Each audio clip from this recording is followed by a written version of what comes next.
Terrific. Good morning. Thank you all for joining us. I'm pleased to be here today with Alberta Silva from Stoughton, who was victimized by the law firm we'll be talking about here today. We also have with us in the audience Lillian Nesbitt, who was also a victim. She's from East Boston. And with me today is Ruthie Lieberman from Empath, which is an organization that serves low-income residents here in Massachusetts. Today, I'm proud to announce an important victory for our residents. A $1 million judgment against the largest debt collection law firm in our state, Lustig, Glazer, and Wilson. With this action, we'll be returning money to people in Massachusetts who are the victim of illegal debt collection practices. We'll also be bringing major and overdue changes to debt collection industry practices in our state, ending some of the worst abuses and making it fairer and more transparent for customers. Our message is simple. Companies can collect money that they're owed, but they can't break the law or cheat people in the process.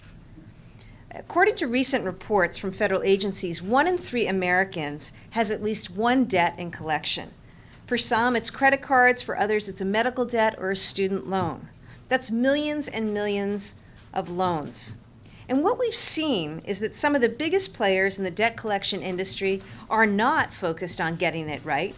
Instead, they're cutting corners and even breaking the law to make it more and more profitable to collect these debts.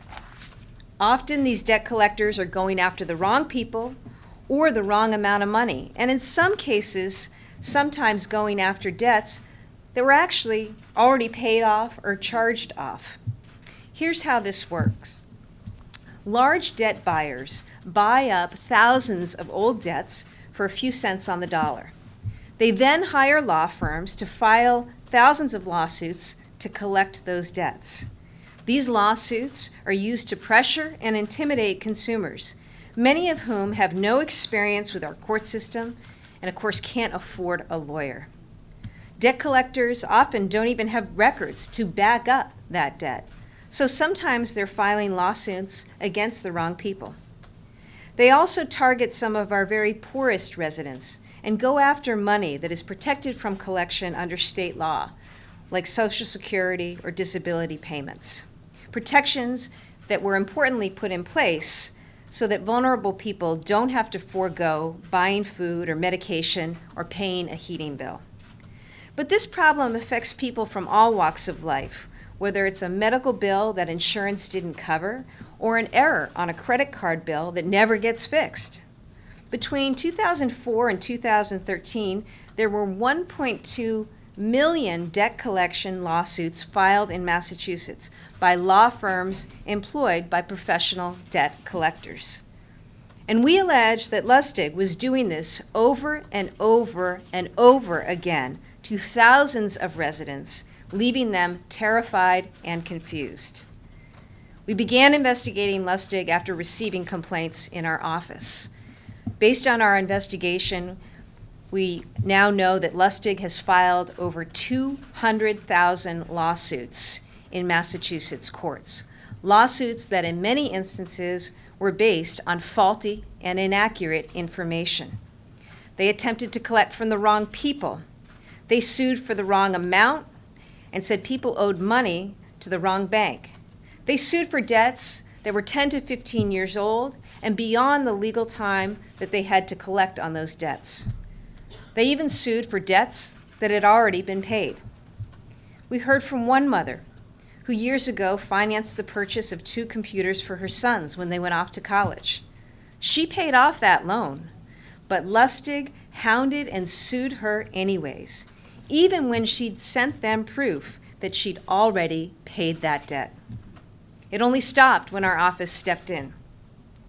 Lustig also sued people whose only source of income was Social Security or other types of income that are legally exempt from collection. Even when those people sent proof that their income was exempt, Lustig persisted and pressured them into payment plans. Lustig's lawyers filed signed affidavits in courts claiming that the debts were accurate, even though they didn't have the underlying documentation to prove it. Lustig repeatedly served some people with civil arrest warrants and used the threat of arrest to coerce people into paying. One woman we spoke with was 90 years old, living on Social Security in an assisted living facility. Lustig sued her for a debt that was more than 10 years old and that she had disputed. Lustig then threatened to get a court order forcing her to pay the debt. Too frail to attend court hearings, of course, she was ultimately served with a civil arrest warrant, which threatened that a sheriff would take her into custody and forcibly bring her to court. This is an example of the way that Lustig used the courts and the judicial system to intimidate and harass people. So we went after them, we sued them, and this judgment today resolves this case. As a result of today's settlement, Lustig will pay $1 million, which will help pay back hundreds and potentially thousands of Massachusetts residents who Lustig wrongly collected from. Lustig has also agreed to significantly change their debt collection practices and offer a wide range of protections to people. As I said, this will make debt collection in our state a fairer and more transparent process, and it will help advance the economic security of families here in Massachusetts by protecting people from illegal debt collection practices. That's what today is about, and now I'd like to introduce you to Alberta Silva from Stoughton, who was the victim of what we allege was a predatory and unlawful debt collection practice by this firm. Alberta. Thank you. I'm not normally a public speaker, so I'll try to not get too nervous. I received a summons from Lustig to go to court. I had never been summoned to court. I was terrified. I responded to the summons and indicated I did not believe it was my debt, I did not believe I owed it to them, and that my income was exempt. When I called the office, they said, just send us a copy of your proof that's of your income, and that's it. That's all we need. I sent them the proof, and then I called back, and they said, oh, but we need you to sign this judgment, and we'll be fine. I said, judgment? Doesn't the judge do the judgment? Because I wasn't sure what it was. And they said, no, you just sign this, which says you owe the money, you owe it to us, and you'll pay us. And I said, well, why would I do that? So we don't have to bring you to trial. And the constant threat of, you're going to have to go to trial, you're going to have to go to trial. They pulled me into court 4 times, and each time they would wave that judgment in front of my face. If you want your suffering to stop, just sign this. But I also had read that once you sign it, you're stuck with it for a very long time. They can charge interest, they can hold you up for 20 years. I don't know if I'd be alive that long, but it was terrible. They practically owned you. You became an indentured servant to them. So I wouldn't sign it. And it so happened, the last week I was going to court, I read the article, or I heard it on the news about our Attorney General, and pulled up the article, made a copy of it, brought it to the court and showed them that this was what I was going to, these are the people I was now dealing with, and the harassment stopped. So I am eternally grateful to our Attorney General. It's no small thing when I say that she saved my life, because as a result of that, I did become very sick. And as a matter of fact, I have to now have surgery. Some very difficult surgery as a result of the stress, to see if that would be successful. But yeah, they ruined my health, probably shortened the years of my life, and just for some dollars in a game. And they had all bases covered. You couldn't get a lawyer. And you just had to research it yourself and do the best. But you constantly felt they're going to sue you or throw you in jail. You're going to be in trouble. So I want to thank you again for everything. Thank you. Thanks, Alberta. Thanks, Alberta. Alberta's story is reflective of any number of complaints that we received in our office and the experiences that so many people across Massachusetts were subjected to over the last few years. I also want to give credit to Assistant Attorneys General in my office, Peter Downing, Sarah Petrie, and Ben Golden, who worked very hard on this case, working directly with a number of victims across our state. I'm also pleased to be joined by another person here today. Ron Grenier is here from Stoughton, Massachusetts. Ron, would you like to say a few words about your experience? From Marblehead. From Marblehead, excuse You won't me. hold that against We have us. Stoughton and we have South Everyone's Shore from and Stoughton. North Shore. We're partners. Thank you, Attorney General. Thanks, Ron. I'm kind of nervous, so I wrote down my statement. Good morning. My name is Ron Grenier. My wife and I are parents of an adult son with a mental disability that impairs his ability to perform routine executive functions and activities. His primary source of income has always been Social Security disability income, commonly referred to as SSDI. The firm of Lustig, Glasser, and Wilson, in my opinion, knew that income from this form of disability benefit was exempt from its debt collection business in this state.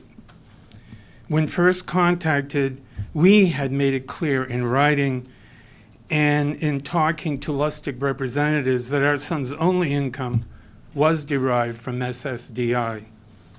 Yet Lustig persisted to press our disabled son for payments. For someone who is mentally challenged, the threat of being dragged into court is overwhelming, terrifying, and impossible to manage. Finding ourselves in this terrible predicament, there was no other choice but to make payments to Lustig from his SSDI income. It was not until we contacted the Attorney General's office that we learned Social Security disability income is indeed exempt from debt obligation under Massachusetts law. In that one phone call, you brought relief to my family.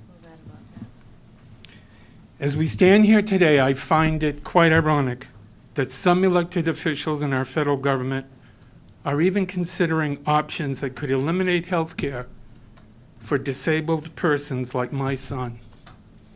But here in Massachusetts, I believe we are fortunate to have Maura Healey.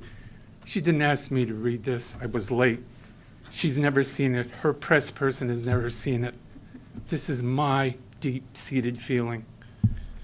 I believe we are fortunate to have Maura Healey as our Attorney General. She and her staff are looking out for the legal rights of all our citizens, including the disabled, who regrettably do not always have a voice representing them in Congress or in the halls of justice. Thank you again. Attorney General. Thank you very much for being with us here today, Ron. We really appreciate that. I'd now like to introduce Ruthie Lieberman from the organization Empath. Thank you. Thanks. Thank you, Attorney General Healey. My name is Ruthie Lieberman. I am with a nonprofit organization called Empath, and our mission is to help people transform their lives by moving out of poverty. We work with them to set their own individualized goals in a number of areas, and most of the people that we work with happen to be single parents and or living in homeless shelters. So we work with them in 5 different areas. We help them improve their education, move on with their career into higher paying jobs, work on health issues for themselves and their families, strengthen and stabilize their families, particularly through getting stable and affordable housing, and finally getting their financial situation in order. So you might wonder, how did we get involved in this consumer protection issue? Well, we had a lot of success with these low-income single parents and homeless families in helping them to go back to school, get education and training, get into pretty good entry-level jobs. But our data showed that these families were still absolutely stuck in concrete in poverty, couldn't move out. And so we started to explore what was going on, and we discovered it was consumer debt that was really sticking them into poverty and thwarting their hard effort to move out. We actually conducted some analysis and some surveys to figure out what kind of debt this was and what was causing them to get into this situation. And naturally, the number one reason was that folks just weren't earning enough money to pay their rent, keep the heat on, put food on the table for their children. And what was worse is that they were experiencing all these unfair debt collection practices that have been discussed today. Many of our clients talked about intimidation and harassment, getting called on their cell phone, getting called at work, their children receiving calls from these collectors.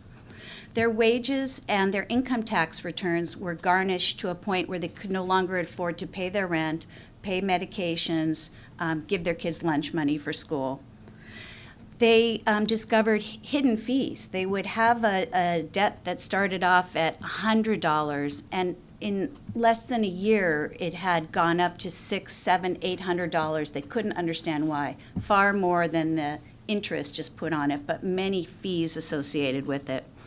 And in many cases, we helped them find their credit reports and discovered that there was erroneous information on their credit reports. The majority of our clients have no access to legal representation. They go into court on their own, or they avoid the letters that are sent calling them into court. During our survey, we found out that 44% of our participants felt that they had missed out on a job opportunity because their credit scores had been destroyed by what was going on. And many of them were denied apartments when they were able to move out of homeless shelter, again, because their credit scores were in disrepair. So this settlement means a tremendous amount to so many of the families that we work with that are working so hard to move out of poverty. I just want to share one story about a client named Mary. She lives in public housing, and she works as a teacher's aide in Boston Public School. She makes about $20,000 a year for that job. She received bills and collection notices for a purchase that she claims that she never made. We helped her access her credit report, and upon looking at it, we discovered that there were erroneous names on this credit report. They weren't even her names associated with this debt. Yet she was starting to pay about $100 a month out of her very meager income to pay off this collection because she was stressed and she was worried.